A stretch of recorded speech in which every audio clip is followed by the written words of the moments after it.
Hello, hello, hello. Okay.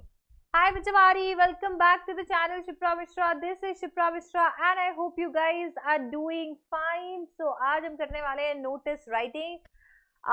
एक चीज का प्रॉमिस आपको कर सकती हूँ कि ये जो वीडियो है ये वीडियो आपके सारे डाउट्स को एकदम क्लियर कर देगा और नोटिस राइटिंग को एकदम चमका देगा। तो इस वीडियो को एंड तक देखिएगा, पूरा का पूरा कॉन्सेप्ट रिवाइज हो जाएगा और कभी लाइफ में नहीं भूलोगे। सारे के सारे अपडेट्स इसके अंदर डाल दिए हैं जो भी सीबीएसई ने दिए थे, तो इसके लिए भी ये बहुत ही ज्यादा इंपॉर्टेंट है। सो नोटिस राइटिंग जो है ये बहुत ही इंपॉर्टेंट क्वेश्चन आपके लिए होने वाला है, क्योंकि ये 5 नंबर में पूछे जाने वाला क्वेश्चन है। 5 नंबर में इसे पूछा जाता है। यूजुअली यहाँ पर आपकी जो वर्ड लिमिट होती है वो 50 वर्ड्स की वर्ड लिमिट होती है। एक कंपल्सरी क्वेश्चन है, तो आप चाहकर भी इसे छोड़ नहीं सकते हो। आपको इसे थर्ड पर्सन के अंदर लिखना होता है, तो यहाँ पर ये जो आप आई और यू और इनका इस्तेमाल करते हो ये बिल्कुल नहीं चलेगा। और यहाँ पर बॉक्स जो है वो कंपलसरी है, क्योंकि बॉक्स नोटिस बोर्ड को डिनोट करता है। इसी वजह से आप नोटिस को कभी किसी दूसरे पेज पे नहीं लिखते हो। फॉर एग्जाम्पल, अगर नोटिस का क्वेश्चन मैंने आधे पेज से शुरू किया है तो मुझे आधे पे ही उसे खत्म करना रहेगा। एंड दैट इज वाई मैं एडवाइस करती हूँ कि नोटिस के क्वेश्चन को फ्रेश पेज से शुरू कीजिए, ताकि आपको पूरा पेज मिल सके, क्योंकि आप दूसरे पेज पे नहीं जा पाएंगे। एक ही पेज पे इसका खत्म होना जरूरी है। अब जैसे कि मैंने आपको ये बता दिया है, तो आपको बता देती हूँ कि जो नोटिस होते हैं, ये नोटिस जैसे कि इसका नाम बताता है ये नोटिफाई करने के काम आता है। जैसे कि अगर मान लीजिए आप इस चैनल के बेल आइकन को क्लिक करेंगे तो जब भी मेरा वीडियो आएगा आपको नोटिफिकेशन आएगी। इसी तरीके से जो नोटिस होता है, नोटिस थोड़ा सा पहले, मतलब इतना ज्यादा एडवांस नहीं है। तो कभी भी कुछ भी नोटिफिकेशन किसी को देनी होती है, ग्रुप ऑफ पीपल को, सेलेक्टेड ग्रुप ऑफ पीपल को देनी होती है, तो हम नोटिस लिखते हैं। नोटिस लार्जली 6 पार्ट के अंदर हमने डिवाइड कर रखा है। आप कोई भी मीटिंग या डिस्कशंस के लिए नोटिस लिख सकते हो। कोई भी एकेडमिक या कल्चरल इवेंट के लिए नोटिस लिखा जा सकता है। लॉस्ट एंड फाउंड के लिए नोटिस लिखा जाता है। कोई वर्कशॉप, डिबेट, सेमिनार्स के लिए लिखा जा सकता है। कोई वार्निंग या अपील के लिए नोटिस लिखा जा सकता है। या फिर कोई ऑफिशियल चेंजेस, नाम चेंज हो रहा है, आपकी प्रॉपर्टी डिटेल चेंज हो रही है, कोई भी चेंजेस है तो उनके लिए भी नोटिस लिखा जा सकता है। अब ये 6 तरीके के नोटिस होते हैं जो लिखे जा सकते हैं। लेट मी टेल यू कि यहाँ पर सबसे ज्यादा कॉमन जो आपसे पूछा जाता है वो है आपका सेकंड वाला। तो सेकंड वाला आपसे सबसे ज्यादा पूछा जाता है, और ये वर्कशॉप और डिबेट्स वाला भी काफी बार पूछा जाता है। ऐसा नहीं है कि इसलिए बाकी सारे नहीं आएंगे, बाकी सारे भी आ सकते हैं, बट यस मैक्सिमम बार आपको सेकंड और फोर्थ जो है वो पूछा जाएगा। आपको बता देती हूँ कि इसका फॉर्मेट कैसा है, क्योंकि फॉर्मेट को लेकर काफी पंगा है। तो नोटिस की अगर हम बात करें तो नोटिस में एक ओल्ड और एक न्यू फॉर्मेट है। ओल्ड फॉर्मेट वो फॉर्मेट है जो आज तक मैं भी आपको पढ़ाती आ रही थी और आप भी स्कूल के अंदर पढ़ते आ रहे हो। और ये न्यू फॉर्मेट वो फॉर्मेट है जो सीबीएसई की लेटेस्ट मार्किंग स्कीम के अंदर उन्होंने हमें बताया है। ओल्ड फॉर्मेट के अंदर आपको क्या करना होता है, ओल्ड फॉर्मेट के अंदर आपको सबसे पहले लिखना होता है नेम ऑफ द ऑर्गेनाइजेशन। फिर आप एक लाइन चाहे तो छोड़ सकते हैं, चाहे तो कोई दिक्कत नहीं है, सीधा आप लिख देंगे आपका नोटिस। फिर आ जाएगी आपकी डेट जिस दिन आप ये नोटिस लिख रहे हैं। फिर आती है आपकी हेडिंग। अब इसके बाद में आप शुरू कर देंगे अपनी बॉडी, जहां पर आप बताएंगे कि आप नोटिस में किस बारे में लिखना चाहते हैं, किस बारे में इन्फॉर्म करना चाहते हैं। इसके बाद में आप डालेंगे सिग्नेचर, आएगा नाम जो कि गिवन है, और आएगा डेजिग्नेशन। इसके साथ साथ आपको बॉक्स बनाना बहुत ही ज्यादा जरूरी है। जबकि अगर नए फॉर्मेट की अगर हम बात करते हैं तो यहाँ पर सबसे पहले आपको नोटिस लिखना होता है सेंटर के अंदर, उसके बाद में नेम ऑफ द ऑर्गेनाइजेशन आता है, date of writing the notice आता है, हेडिंग यहाँ पर गायब है, सीधा आ जाएगा बॉडी। इसके बाद में सीधा नाम आता है, फिर डेजिग्नेशन आता है और फिर सिग्नेचर आता है। बॉक्स आपको यहाँ पर भी बनाना होता है। जो भी बच्चे इस चीज को लेकर टेंशन के अंदर है कि लाइन कहाँ छोड़नी है, कहाँ नहीं छोड़नी है, लेट मी टेल यू उसके नंबर कटते या मिलते नहीं है। वो सिर्फ और सिर्फ प्रेजेंटेशन पर्पस के लिए होगा। तो मैं आपको ये एडवाइस कर सकती हूँ कि आप बॉडी से पहले या बॉडी के बाद में लाइन छोड़ सकते हो, नए और ओल्ड दोनों ही फॉर्मेट के अंदर। अब यहाँ पर क्वेश्चन ये आता है कि मैम मैं एग्जाम के अंदर नया फॉर्मेट फॉलो करूँ या पुराना फॉर्मेट फॉलो करूँ। आपको जो भी स्कूल के अंदर करवाया गया है या अभी जो भी टीचर्स आपको एडवाइस कर रहे हैं, आप वो फॉर्मेट फॉलो कर सकते हो। ये दोनों फॉर्मेट जो है मैंने आपके सामने रख दिए हैं। ये नए फॉर्मेट के बारे में बताना जरूरी था और इसी वजह से यहाँ पर ये भी लिखा हुआ है। अगर आप चाहें तो मेरा डिटेल्ड वीडियो भी इस पे जाकर चेक कर सकते हैं। अब जब हमने फॉर्मेट की बात कर ली है तो बात कर लेते हैं कि आखिरकार बॉडी के अंदर क्या क्या चीजें हैं जो हमें इंक्लूड करनी चाहिए, जिनसे हमें मिलेंगे नंबर। तो सबसे पहले तो आपको ये बताना चाहिए कि आप नोटिस लिख रहे हो तो आपको टू इन्फॉर्म किसी ना किसी तरीके से अपने बॉडी के अंदर इंक्लूड करना चाहिए। यहीं से इनफैक्ट आपकी शुरुआत होनी चाहिए। आपको पार्टिसिपेंट्स बताने चाहिए या वो लोग बताने चाहिए जिनको आप इन्फॉर्म करना चाहते हो।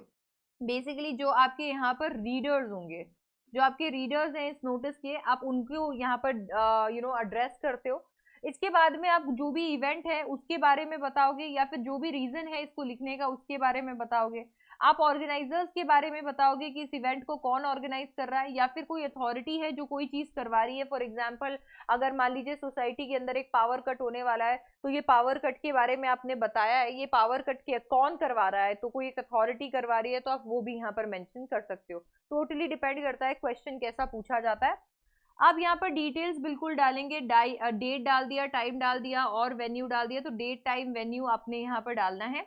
इसके बाद में अगर कोई भी स्पेसिफिक इंफॉर्मेशन नोटिस के अंदर लिखी हुई है, क्वेश्चन के अंदर लिखी हुई है, तो आपको उसे अपने आंसर में बिल्कुल मेंशन करना है, क्योंकि सीबीएसई चाहता है कि आप उसे अपने आंसर के अंदर मेंशन करें। अब ये यहाँ पर देखने वाली चीज होती है कि इतनी सारी इंफॉर्मेशन सीबीएसई क्वेश्चन के अंदर डाल देता है और वो चाहता है कि आप उसे मेंशन करें, तो आप कैसे उसे 50 वर्ड्स के अंदर पूरा मेंशन कर पाते हैं।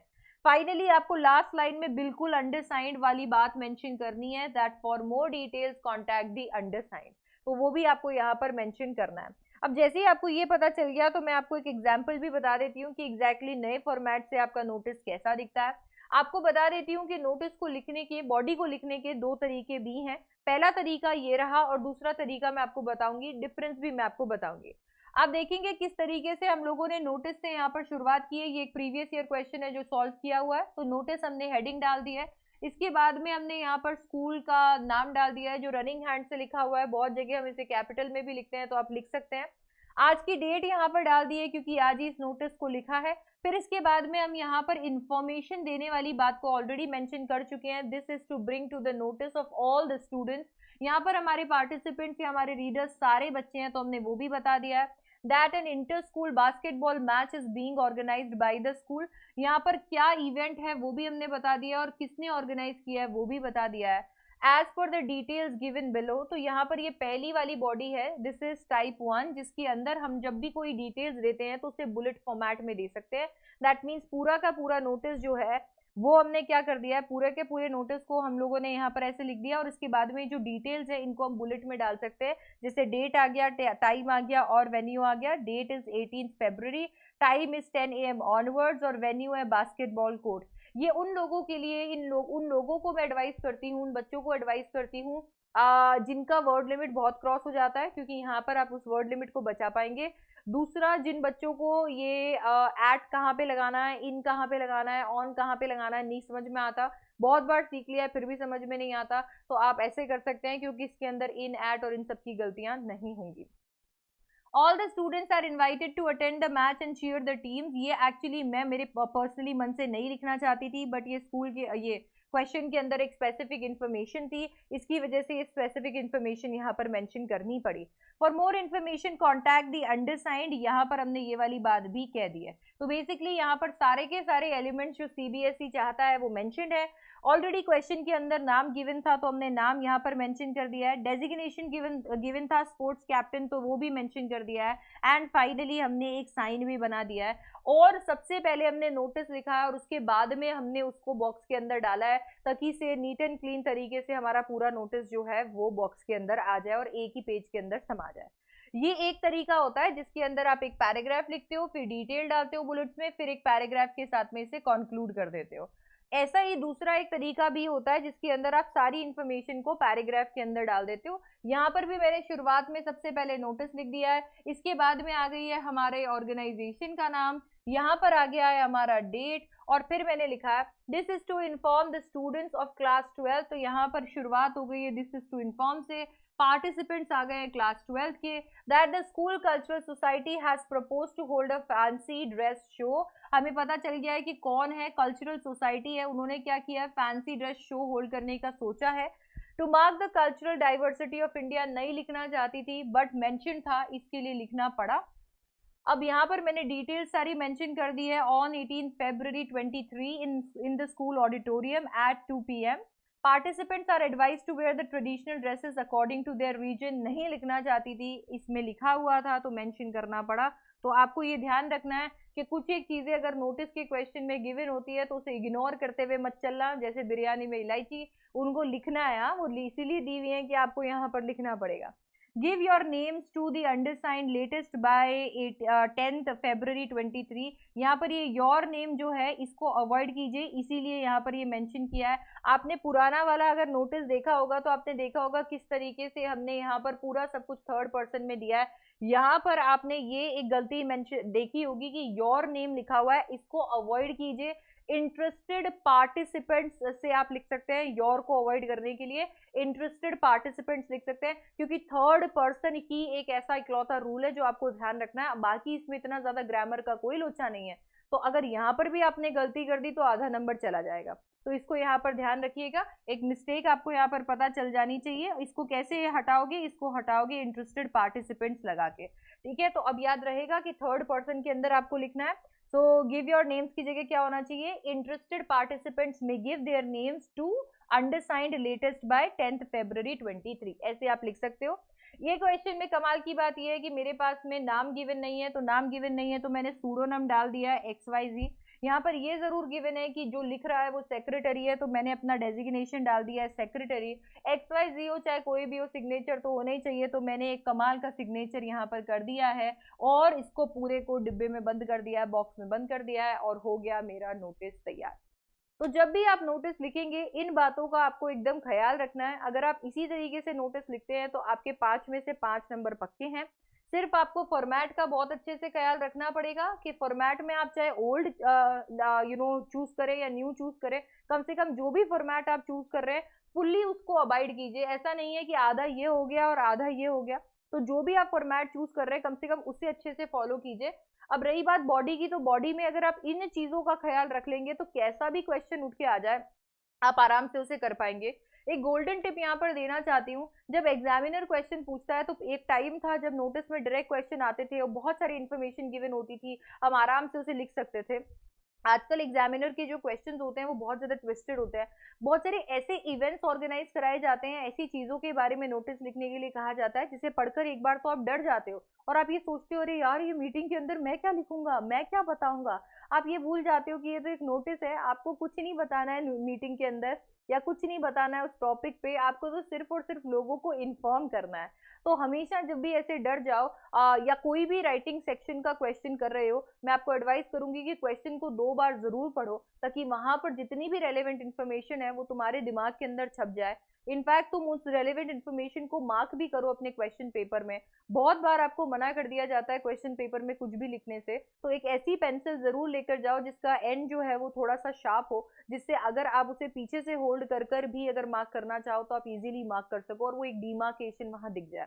इसकी मदद से आप कोई भी इंफॉर्मेशन मिस नहीं करोगे और नोटिस को आप इजीली लिख पाओगे। एक और चीज मैं आपको बताना चाहती हूँ कि जिन भी बच्चों के ग्रामेटिकल मिस्टेक्स होते हैं अवॉइड कीजिए कॉम्प्लेक्स सेंटेंसेस, एकदम इस तरीके से लिखने का कोई जरूरत नहीं है। आराम से सिंपल सेंटेंसेस बनाइए, छोटे सेंटेंसेस बनाइए, उनमें ग्रामेटिकल एरर्स बहुत कम होते हैं।